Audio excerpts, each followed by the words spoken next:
Domingo, 6 horas da tarde, o Vasco entra em campo para enfrentar o Fluminense no estádio Newton Santos, jogo válido pela semifinal do Campeonato Carioca. Na semifinal tem jogo de ida e jogo de volta. O primeiro jogo será no Newton Santos, que em tese é mando do Vasco, mas o jogo será meio a meio.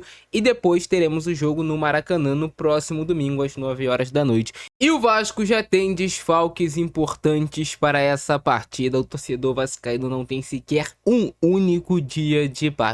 Quando parece que o Vasco montou um elenco forte e competitivo, algumas peças começam a sair, outras peças começam a se machucar e o Vasco fica novamente debilitado para um confronto importante. Ah, Maurício, mas é campeonato carioca. Você quer ganhar com o vascaíno, não quer? Ainda mais porque é um clássico. E o torcedor do Fluminense também quer ganhar, cara, isso é normal. É um clássico que, obviamente, os dois lados querem sair vencedores. Não é nem pelo fato, pô, vou jogar a final do campeonato carioca. É realmente por vencer o clássico de uma rivalidade que tem crescido muito aqui no Rio de Janeiro. E no vídeo de hoje eu vou te mostrar como o técnico Fernando Diniz deve quebrar a cabeça para escalar esse time do Vasco diante do Fluminense, mesmo com tantas baixas que o Vasco vem tendo ultimamente. Nem preciso falar sobre o Felipe Coutinho, que não é mais jogador do clube. Então deixa o like e se inscreve no nosso canal, ajude a gente a bater os 300 mil seguidores o quanto antes e vem comigo. E essa no momento é a provável escalação do Vasco para enfrentar o Fluminense nesse próximo domingo. O Vasco terá com certeza o Léo Jardim no seu gol como seu goleiro titular. Na lateral direita, o Fernando Diniz deve promover uma mudança importante na escalação titular do Vasco, que é a volta do Paulo Henrique a esse time titular do Vasco. Assim, um jogador, no meu modo de ver pelo menos, extremamente essencial para o funcionamento da equipe. O Puma tem mais presença de área, marca mais gols do que o Paulo Henrique, mas o Puma é um lateral menos completo do que o Paulo Henrique. O Paulo Henrique tem mais força, tem mais velocidade, é um jogador que recompõe melhor, é um jogador que aplica melhor a amplitude no time do Vasco, tem mais 1 contra 1. Eu acho o Paulo Henrique muito mais completo, que ele agrega muito mais a esse time do Vasco. Também temos que nos lembrar que provavelmente o Paulo Henrique, né, que vai ser o lateral direito titular do Vasco, vai ter um confronto contra o Serna do Fluminense, que não é nenhum jogador fantástico tecnicamente, mas é um jogador de muita força e de muita velocidade. Então o Vasco precisa ficar esperto com isso e até por isso acredito que o Fernando Diniz vai entrar com o Paulo Henrique naturalmente no time titular. O Puma Rodrigues deve retornar ao banco de reservas.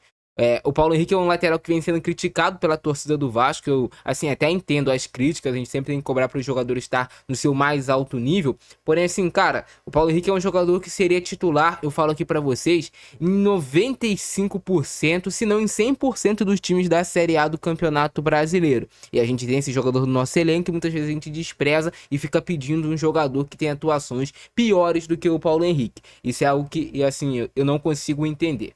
Na dupla de zaga, o Vasco deve ter Cuesta e Robert Renan no seu time titular. Por mais que o Cuesta tenha sofrido críticas no último jogo diante do Volta Redonda, eu tô longe de achar que o Cuesta é o responsável principal pelo fato do Vasco estar levando gols recentemente nos seus jogos. Não é o problema do Cuesta, é um problema sistemático, do sistema tático do Vasco. O time acaba ficando muito exposto em alguns momentos. Então não é culpa do Cuesta. Nossa, o Cuesta tá falhando, tá fazendo gol contra, tá saindo errado, entregando a bola no pé do adversário. Isso não tem acontecido. Inclusive o Cuesta deu uma assistência no último jogo do Vasco para o Cláudio Spinelli. E o Robert Renan vai ser titular mais uma vez. Uma vitória do Vasco passa muito pela virilidade desses dois zagueiros. Vão ter embates físicos direto contra o John Kennedy. E assim, eles não podem perder esses duelos físicos. O John Kennedy é um cara que utiliza muito bem o corpo. É um jogador forte, que faz essa parede em cima do zagueiro, que induz o zagueiro a ir no seu corpo. E muitas vezes o zagueiro não consegue impedir o John Kennedy de girar. Então esse embate físico vai ser muito importante para o Vasco conseguir esse resultado. E na lateral esquerda eu vejo uma incógnita aí sim, porque o Piton não vem bem, e assim, o Fernando Diniz já entendeu que o Piton não vem bem, por mais que eu acredite que a tendência é ele começar com o titular. O Cuiabano vem treinando normalmente, ele aparece em todas as fotos de treinos, treinando normalmente com o restante da equipe.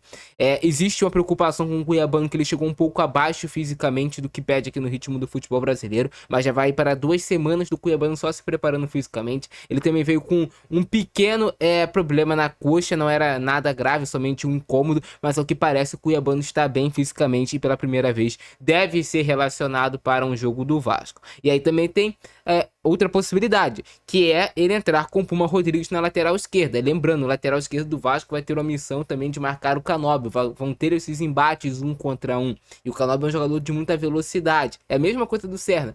Talvez não é o cara mais técnico do mundo, mas tem muita força, muita velocidade. Então o Vasco precisa de um lateral forte fisicamente para esse tipo de embate. E eu acho que aí talvez o Piton perca um pouco nessa parte física para esses duelos 1 contra 1 e até mesmo para velocidade. Então talvez seria melhor realmente ele entrar ou com Puma ou com Cuiabano no time titular. Porém a tendência ainda é o Piton ser titular nesse jogo. E aí no meio de campo o Vasco tem grandes problemas. Por quê?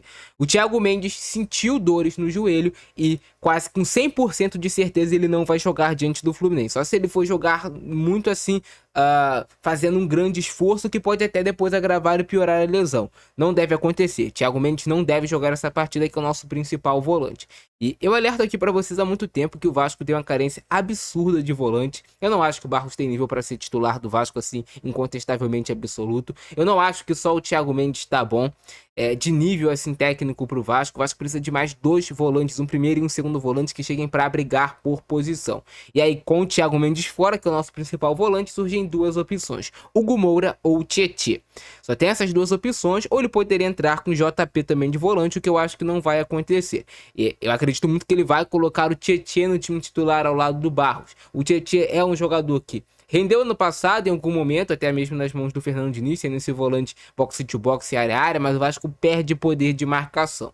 Você coloca também o Hugo Moura em um clássico desses, é algo que assim, não tem muito como a gente prever. O Hugo Moura é um jogador que tem mais dificuldade de sair jogando. O Hugo Moura é um jogador que às vezes é imprevisível, pode ser expulso com 10 minutos do primeiro tempo e prejudicar completamente o andamento da equipe. Então a tendência é Barros e Tietê no meio de campo do Vasco, com o Thiago Mendes de fora.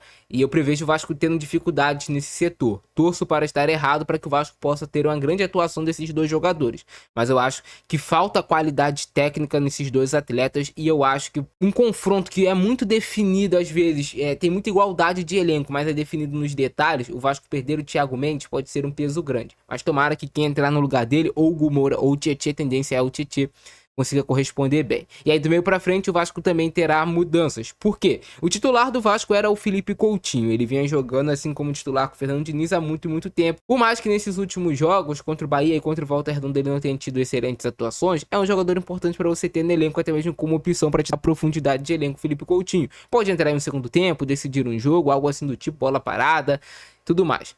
Então o Vasco vai ter na ponta esquerda o Andrés Gomes, é confirmado, será titular, e a vitória do Vasco passa por esse cara. Ele vai ter 1 contra 1 muito forte contra o Samuel Xavier, e eu acredito que o Andrés Gomes vai levar vantagem na maioria das vezes. Então o Vasco vai ter muita possibilidade de chegar até dentro de fundo, precisa preencher a área e marcar gols nesses cruzamentos que vão acontecer do Andrés Gomes. Vai acontecer, cara. Ele vai levar vantagem sobre o Samuel Xavier, isso assim é óbvio. Então o Vasco vai ter essa vantagem do Andrés Gomes e precisa aproveitar. Jogando como meia o camisa 10 do Vasco, teremos o Rojas sendo promovido ao time titular. O Rojas já estava pedindo passagem, Felipe Coutinho já não estava também assim. Felipe Coutinho pediu rescisão de contrato com o Vasco. Vida que segue, mas o Vasco perde profundidade de elenco. Deus me livre, o Rojas se machuca, Deus me livre, o Rojas não faz uma boa atuação e precisa utilizar o banco de reservas. A nossa única opção que sobra como meia realmente é o Matheus França. É claro que pode vir o improviso, você colocar o Marino por dentro, colocar o Nuno por dentro, mas essa é a realidade. O Rojas hoje é o único meia viável pro Vasco e ele será titular nesse confronto. Torço para que ele acabe com o jogo, até porque esse moleque tem muita qualidade técnica. Na meia direita, o Nuno Moreira deve ser mantido na equipe titular do Vasco.